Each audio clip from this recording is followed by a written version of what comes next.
Hello and welcome to the podcast. I'm Karen Weaver. My guest today is a system leader who has been through the entire gamut of academia. Oftentimes, when we think about college leaders, we often omit those who serve as system leaders with oversight of more than one university. My guest is Dr. Daniel Mahony, the 10th president of the Southern Illinois University System. Dan brings a student-focused, transparent, data-driven leadership style to his work. Prior to SIU, he led Winthrop University and also held roles at Kent State and the University of Louisville. You've been in Division I a lot, Dan. Yes.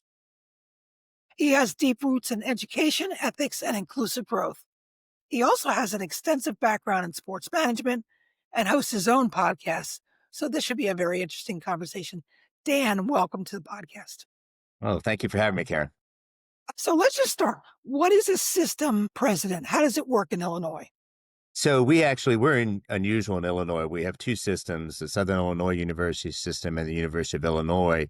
And then we have several universities that are not part of either system. So that makes it kind of a unique situation. The Southern Illinois University system includes our campus in Carbondale and Edwardsville, as well as a medical school in Springfield, a dental school in Alton, Illinois, and a center in East St. Louis. But the dental school in East St. Louis is part of the Edwardsville campus. And while it's 3 hours away, the medical school in Springfield is officially part of the Carbondale campus. Yeah. And I'm actually physically housed most of the time in Springfield. And that's where I do a lot of the lobbying with government officials. And that's where the Capitol is and where our medical school is. That's where I'm usually located, but I'm all around. Okay. So you have two campuses, both have Division I athletics programs. How does that work in your oversight? Yeah, so it's interesting. I was, of course, at Winthrop, as you mentioned before, and I was much more involved in the day-to-day, what was going on in athletics, because the athletic director reported directly to me. In this case, both athletic directors report to a chancellor. So even when we did searches, I'm not actively involved in that search. The chancellor runs that search, and both of them made the decision on who to hire. That being said, it doesn't mean I'm not involved in conversations about what our future looks like, where we're going to invest, what we're going to do going forward. It's funny, most contracts don't come to me, but anything in athletics does come to me for a final sign off, which is a little different than a lot of the other employment decisions. So I do stay somewhat involved in it from that standpoint. I don't get to go, though, to the Missouri Valley or Ohio Valley Conference meetings. That's done by the chancellors. Again, different than when I was in the Big South with. That makes sense. So tell us a little bit about your background, because that's one of the reasons I wanted you to be on this podcast. You understand athletics. Yeah, and it's interesting. It's really, I think, unusual situation for me because I worked in college athletics, both at West Virginia University and the University of Cincinnati. So I did that for a few years before I got my doctorate at Ohio State, and then taught sport management for years, including a class I still teach each semester, a class that's the history and current issues of college athletics. So that helps me stay on top. And I always joke the history part I write in pen and the current issues part in pencil because it keeps changing. Even during the semester, it changes. But again, so I come at it, having looked at and done a lot of research on college athletics from multiple perspectives. From a marketing standpoint, we've done research related to athletic fundraising. I've been involved in research related to finances, Title IX implementation. So it gives me a much broader perspective. And I think for most university presidents, I always say it's interesting as you move up, if you start as a faculty member like I did, you get experience in each aspect of the university as you move up. You get to learn more about marketing, enrollment management, fundraising, even if that's not your area. As you move up, as I got to be a dean, I got involved in each one of those things more. But you have really no oversight or direct involvement with athletics other than going to games until you become a president. Right. So I always say, by comparison, it's almost like you worked at General Motors and started on the assembly line and moved up to president of General Motors, and you get there and they say, oh, by the way, you also oversee the Detroit Lions. This is something entirely different than anything you've dealt with to that point. And so for a lot of presidents, it's a real learning experience. And I certainly have seen that with some of the presidents I've worked with. Yes. Well, hence the podcast, right? An opportunity. Yeah. Conversations of, wow, I never thought about it, because so many presidents I've talked to either had no idea because they came from the academic side of the house, or perhaps people weren't as forthcoming in the interview process about all the challenges that athletics is facing until they sit in the chair. So that could be problematic too. Yeah, no, and and I will say, even when I was a student, I was on the athletic board at Virginia Tech, and that was my first time looking into athletic budgeting, and that was an eye opener for me as well. Again, a lot of people think athletics is Yes. making massive amounts of money and everybody is extremely profitable, and that was my first experience. And no, that's actually not what's happening. And so, yeah, Oh, I had an opportunity to look at it for a long period of time. and Virginia Tech has, of course, been in the news recently with firing their football coach after an 0-3 start and then somehow finding $50 million at the end of September. I mean, Dan, how does that happen? I don't know. Obviously, they're in a different position than we are. Yes. It's as I talked with my ADs about, I don't have any extra money at the system level. We're not coming up with an extra $50 million, so they're going to have to manage it using other ways. But yeah, I've been following that story. That's actually when I teach class this week. I think that will be one of the topics of conversation we'll get into because that's certainly very topical. What's going on right now? As it will in my class in November with my doctoral students. So Yeah. there you go. But I think it really brings up an important issue. Each one of your campuses, the two campuses that have athletics programs, also have a board of trustees, right? We have one board that oversees the whole system. Okay. So the chancellors don't have separate boards. So our board oversees both. And so it's understanding of what's happening in athletics on both campuses. How do you manage that? How do you keep that group informed, but also knowing the nuances and the differences between both campuses? Yeah, we've actually each year we have at least one kind of athletic update that we do at our board meeting where we have both the athletic directors come in.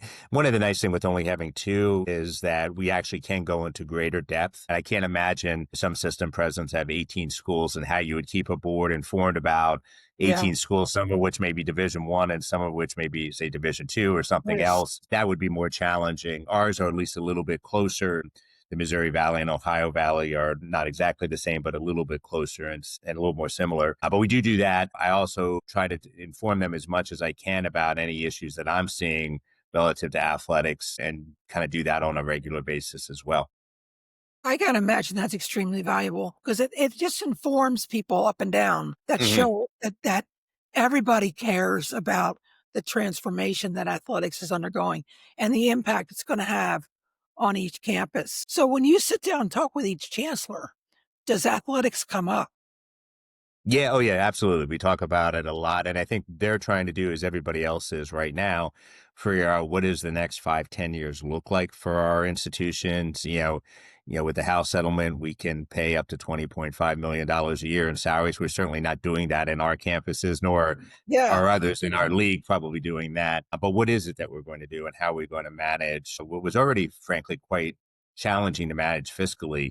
How are we going to manage what's changing now, which includes the potential of paying athletes as well as a loss in NCAA revenue as part of Yes. that, payback to athletes who weren't compensated in the past. And so all of that has made what was always a challenging situation more challenging. So we do talk about that quite a bit.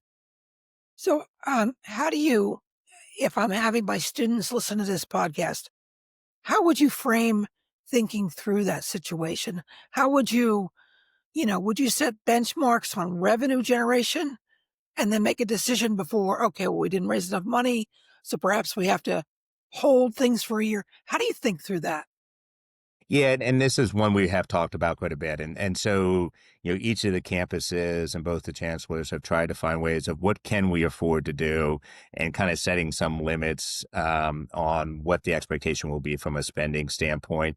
Also looking at new opportunities to generate revenue, certainly generated some in the past, but are there potential areas that we haven't explored yet going forward? And so, how do we get this so that everywhere other than probably about 25 schools, and that may even be going away now, have been losing money on athletics. And so, the question is not whether you're going to lose for most of us, it's how much are you willing to lose? And how do you make sure that there's actually some positive benefit for the institution as well? And so that's another thing that we talk about. I know with Chancellor Minor at Edwardsville when he came in, one of the things I noticed was when we went to games that I couldn't see a discernible student section, that the student involvement in athletics wasn't there at the level that would make it something exciting and kind of create that sense of belonging and I'm part of something. That has changed dramatically with our new athletic director. Andrew Gavin has done a great job and his team has changed that. But we felt like, hey, if we're investing this money, there should be this benefit. They've also done a great job, both universities, frankly, and bringing the community in. And so a way of connecting with the community, which is another potential benefit. I think both have done even better in the last few years than they have ever done. Yeah, that's an interesting point because you want to drive revenues, but you don't want to drive people away at different Hmm. price points. One of the things I've been talking to a lot of folks about is this idea of gaining more revenues through premium hospitality, through higher end experiences. Is that something your campuses would consider? To some extent, but we're probably more limited on how much and how valuable that will be. It's different certainly for some of the Power Four schools and what how premium is. So we do certainly have seats on the court and things like that Yeah. that are better experiences maybe for fans than some of the other seats. But we haven't gotten to the point where we're changing it dramatically.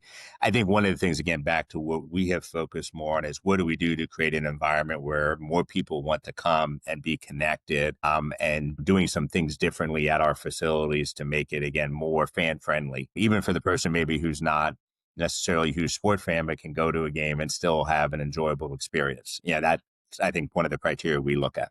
Okay, well that makes sense. And that's something your athletic director is measured on then at the end of the year, which changes the viewpoint. So many athletic directors are how much money did you actually make?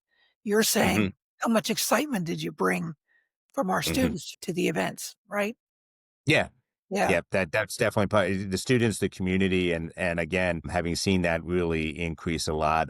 Just to give you an example, we made the tournament at Edwardsville last year, the NCAA tournament, first time in our entire Division One history, and the community turnout for the watch party, the NCAA tournament watch party, was probably the best I've ever been at, Wow. which is saying something, again, that they really did a great job of bringing community. There were legislators there, mayors, I mean, everybody was at that event, and the community felt very engaged with that team. And I think that's a good sign of success.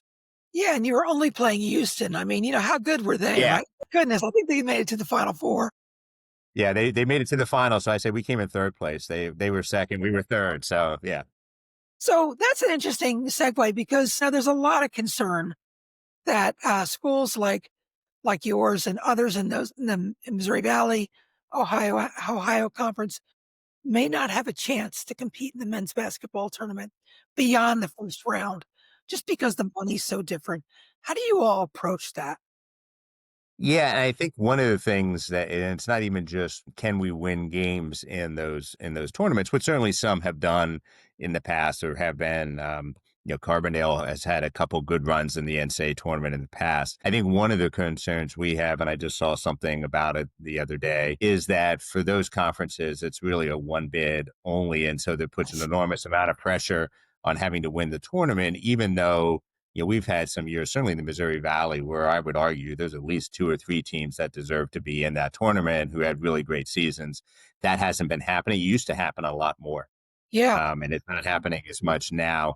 And so I know there's talk of expanding the tournament, which I think we're supportive of, in part because maybe it will open up more opportunities for some of those teams that finished second or third in our conferences, but still had outstanding years. yeah. And again, Big South was the same situation. We were getting one bid no matter how good of a team we had that comes in second place. So how do you keep your athletic folks focused even when you know you're good enough to be there, but because of the way the structure is, with the tournament being 68 teams, with television kind of controlling the landscape, eyeballs are becoming more and more crucial to driving revenues. How do you keep your group, and maybe you don't, but maybe it's the conversations you have with your department saying, okay, but that is not the most important priority, sending multiple teams. We'd like it, but these are priorities. How do you explain that? Yeah, and it's even we talked about this a little, and Edwardville is a good example where one of the questions we get a lot. We had a nice jump in enrollment this year, probably the Okay. best jump we've had in a long time. And everybody's like, "Well, is that because you made the tournament?" And based on the research, and I'm pretty kind of deep into that research, probably not. It probably wasn't the biggest driver. But when I was talking with the athletic director there just last week, one of the things I said is I think one of the things that is driving both our recruitment and retention is that fact that those games are a lot more fun to go to, and not just men's basketball, but women's basketball, soccer, other sports. There's a lot more student engagement and student involvement in those, which creates a different atmosphere. And to me, that's going to be more important over the long term. We're not going to make the tournament every year. No one does, Yeah, but right. we can have consistently positive experiences for students and for community members when they come to our athletic events. And so that's the priority we can have a lot more control over. We used to always talk about when I was working in athletics, we can't control what happens on the field as administrators, but we can control kind of everything else surrounding the games. And that's where we need to focus our attention. Yeah, that makes a lot of sense. So put your sport management professor hat back on for a second. Give us your assessment of the landscape right now. What are you paying attention to overall? I think there's several things. I would say certainly what Congress will do or not do obviously is getting a lot of attention. And I have to say, I'm kind of getting tired of reading different versions of the SCORE Act and not knowing, where it's going to end up, which I think could have some positive aspects, but potentially some negative aspects as well, depending on where that legislation falls. So I think that's one thing. I'm concerned about the fact that we're not done with lawsuits. There may be continued issues. Just reading the other day about the slowness of looking at the different endorsement deals through NIL Go and people are already paying out before the deal is approved. And does that lead potentially to more lawsuits? So that certainly is concerning to me. I think just the biggest thing, and I just did a pretty extensive analysis on this, is just how fast costs were escalating even before the House decision. I mean, you look at the Power Four, in public schools, which we get more data for, they were losing in 2022 an average of about $2 million in net generated revenue. That went to $14 million in 2024. So between Wow. 2022, 2 million, 2024, 14 million, that's a big increase. And that's before they're paying $20.5 million. Yeah. And they will be doing that. So you're talking about now 30 some $1 million. And I don't know how, given the financial stress that universities have in general with decreasing enrollments and less state support, how we continue to fund the model the way we've always done it. And I think my concern is we're not thinking as perhaps outside the box as we could be of what does the future of college athletics look like? And it may not be what it has been for the last 100+ years and maybe somewhat dramatically different and being open to that possibility. I'm not sure I'm seeing that yet. I think we're kind of keep trying to hold on to what it was. Yeah, I agree with you on that. One of the things I'm curious about is, and I appreciate you mentioning all the different variations of the SCORE Act. Now we have the STAR Act, and we have other proposals. And this has been constant for 4 years, 5 years now. We've had bill after bill after bill. None have really advanced to the point where they should be taken seriously. But it is important that conferences, presidents weigh in with Congress. So, how do your conferences weigh in to try to help navigate the process? Yeah, I'm again not being involved with the conference. I'm less sometimes connected to how the conferences are doing it. I know we all get notes as presidents and chancellors about advocating for this or for that. I was talking with a legislative aide to a congressman the other day, and one of the things I said is wanting to have some stability, but also a lot more flexibility than we have had. I'll tell you, one of the things I was concerned about was this idea that we all have to offer 16. Oh, That becomes really costly. If I'm offering 16 sports, I want 16 high quality experiences for those student athletes.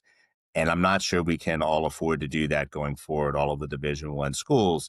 And so can we again think more flexibly about what should the future of college athletics look like? yeah. And do we all have to have 16 sports or is it something else that's you can do as a Division I school, keep in mind that we expect to follow Title IX and all of that. So it's not getting rid of all the women's sports or just having a few, but we maybe need more flexibility than we've had. And I think that's where I'd like to see the conversation go. But I think the only conversation that is happening in that way is in my head and with my students. So my students, I will tell you, the project they do in class is to basically redesign college athletics from scratch.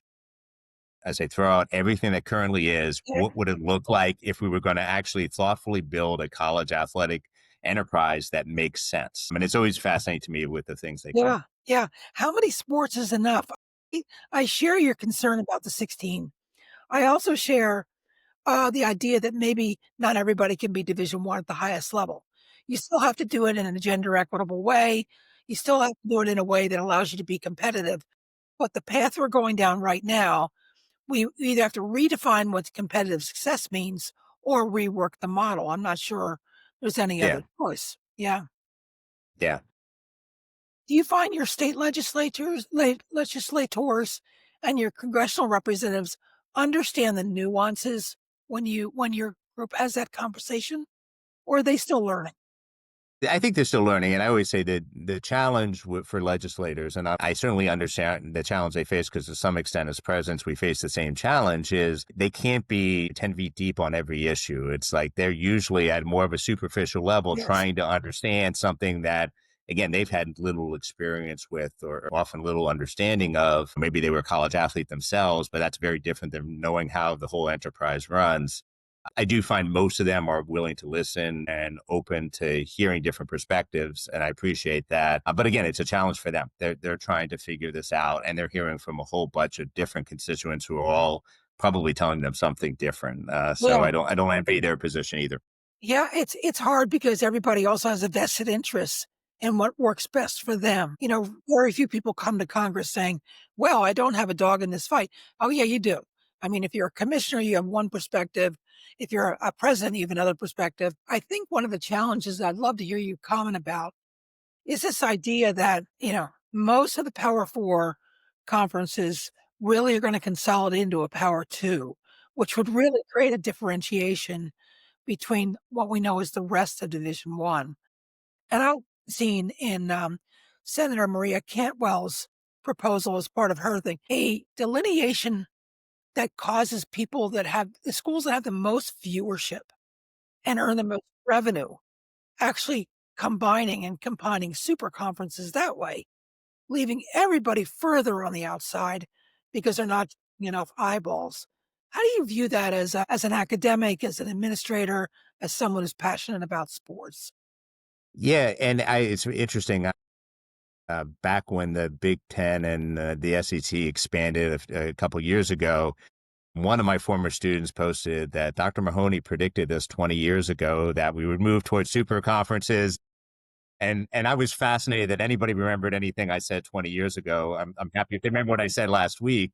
Yes. Yeah, I've always thought we were kind of moving towards Yeah, this. And I was talking with one AD recently, and he and I think we're both saying we're kind of surprised that the Power Four haven't even separated out more than they have at this point, because in some ways they are very, very different in both the resources that they have available. I mean, you're talking, some of them close to 200, 300, getting close to $300 million budgets, and we're 10% of that. So it's hard to imagine that that is a fair, competitive environment, or ever really can be. So I wouldn't be shocked to see them separate out more. And I think in some ways they have. That being said, I think part of what they recognize is that there's some advantages to the Cinderella story of the schools, and having them in the tournaments and having them have a chance that generates excitement and interest in fans. So they see us as having some value, but there's not necessarily enough that they want to give up a lot of resources or money to help support that. I think absolutely. they still want they like us as part of Division One, but would we again? That's one of the things that my students come up with is a very different divisional format. Yeah, yeah, Um, that is a frequent part of their projects. yeah, it makes sense, and I think it's advantageous for the Division One to remain together until the House Mhm. settlement happened, because then you could Yeah, spread out the economic damage across a variety of schools, so there's that whole thing too. Have you heard much about this, bubbling up proposal to try to turn the athletic experience into an educational major on campus that really emphasizes the value that sports brings to campus, all the lifelong skills you learn, the qualities, characteristic qualities. Have you heard much about that? I actually just heard somebody talk about that the other day. So we were having a conversation, and they had brought this up, and this has been talked about, and I've actually talked about in my classes at Yeah, times yeah, of whether there's a logic, much like theater or music majors, that they get to major in that area. I think the key thing, and it's interesting, I used to oversee accreditation when I was at the University of Louisville years ago. And part of that was I got to meet with the accrediting bodies from all the different disciplines. And one of the ones that was most interesting to me was theater. And they talked about all those students who majored in acting. And so few of them become actors. but they talked about all the other skill sets that they learned, that ability to empathize, to put yourself in someone else's position, to like all these different communication skills, everything actually was quite valuable to them across a wide range of careers and jobs. I Yeah. think what we would want to think about is, okay, what is it that's part of this curriculum for our athletes who are majoring in football or basketball or whatever that is, that's translatable to something else so that when most of them don't make it as professional football or basketball or whatever athletes, that they actually have some skills that can be used in a variety of different ways. And the one thing I really like about that, I will say, is that sometimes I think we have always assumed athletics teaches certain things, but we've never held ourselves accountable to it. I actually Yes. talk about this in class too, that we always say, well, athletes creates great leaders. And it's like, well, I've seen some coaches do that really well. And I've seen some coaches who don't do that at all. Exactly. And we don't really measure or assess that in any meaningful way. I think athletics can. I don't think it always does. Yeah. And so if it was part of a major, then we would start to do some of that assessment of, are we actually developing leadership skills? We would be working with coaches on how do you do that within this. I mean, it would just change the way that we do it, which I think could be a positive thing. Yeah, I think there's definitely some positives to it. The other thing is that I think there's some sense that it might take out the legal challenges that face college athletics because they would no longer, at least those students who were studying athletics, would no longer be viewed as employees. And I think Mhm. there's an understanding that perhaps that will remove some of the legal threats that exist out there. What do you think about that? And I think that's certainly a potential thing. I think everybody's trying to think about that whole issue of athletes as employees and are there things we could do? This is certainly one of them. I will say, going back to that, I think one of the things I would be concerned about is I don't want to force every football player to major in football either. Yeah. If they want to be an engineer, or they want to be a nurse, or they want to be whatever, allowing, I was just again talking with the president about this and that their institution of making sure the student athletes can get the degree they want. So if they want to major in their sports or in athletics, great. If they want to major in something else, let's make sure we can make that happen too. So it actually fits for what they want. So again, that certainly is one potential outcome that could come from that, is trying to avoid that employee label. And again, we'll see that's another one I think is still a question out there. Yeah. Yeah. Even if it's just work study. I mean, that seems to have a path that makes the most sense to some people because of the requirements the institution places on the plates. So that's a whole nother conundrum besides the finances. Okay, so you're a potential presidential candidate who's in my doctoral class, listening to this podcast and saying, okay, if I'm going to an interview and they ask me about my thoughts on athletics, how should I frame my answer? How should I prepare myself to answer that question for this particular institution? A couple of things I would say. One is I would certainly look at that specific institution. Every one of them is different. So you mentioned even between Carbondale and Edwardsville, they have different traditions, different histories, and having an understanding of that will be important. Like I always say, the more you know about the institution going in, the better. And athletics is certainly one of the things they will likely ask you about. I think they will also be looking for you to explain how you see their athletic department bringing value to that institution and how you would assure people that you're going to be able to do that. And I talked about a few of those examples for us, but again, depending on the type of institution you're at, it could be a Division III, it could be a Power 4. It's going to be a different answer probably to that question. So it would be a couple of things I would focus on. I think one of the things too, I've often said to aspiring presidents is the economics of college athletics is crazy. And you just kind of have to accept that going into the job, that there isn't, it's not rational economic decision making that's always taking place. That's In right. fact, it's That's right. often not taking place. It's often we're spending X amount because everybody else is spending X amount. And you have to understand that going into it. So I know I had one president in the past who thought, well, athletics should be self-sustaining. I'm like, yeah, Yeah. that's never going to happen. It's not a realistic thing. I think again gets back to the question of how much for that institution is it rational to invest in an athletic program, and then how do you make sure you're maximizing the benefits of it? Yeah, that makes sense. And if a prospective president wanted to understand conference affiliation, what kinds Mhm. of guidance would you give them to analyze that good fit? A couple things I would say. Certainly thinking about it from a travel perspective, which obviously in a few examples seems to have not been considered at all. But and that's I will say that's another thing my students almost always do. They are very cognizant of the fact that students should not have to be traveling excessively while they're also working on their academics, as well as the fact that the cost goes up. So I remember we brought one school into the Big South, and part of what they realized was the cost savings from coming into the Big South from a travel perspective outweighed whatever they had to pay as a penalty from leaving the previous conference. So looking at kind of where is everybody located, thinking about how you use it as a recruitment tool. So, where the schools are at.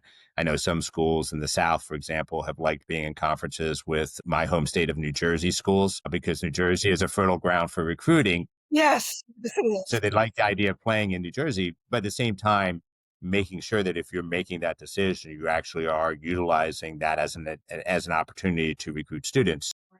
We actually do a lot of at SIU Carbondale, what we call Saluki takeovers, where combined with the basketball game, we'll go in for like 3 or 4 days. We'll meet with school districts, we'll meet with community colleges, we'll do all kinds of things to enhance our recruitment. And at the end of it, we might have a football or basketball game tied to it. Sometimes we don't, but sometimes we do tie it to our athletic events, making sure you really are maximizing the opportunity to play in that area. That's a great idea. I had not heard that. I really like that idea. Dan, I can't thank you enough for spending some time with me and my listeners, my audience. You've brought some interesting perspectives, well informed, I might add, and I thank you for your time.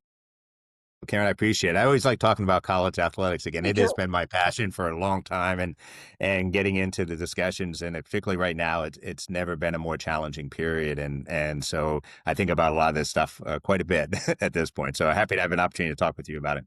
Thank you so much.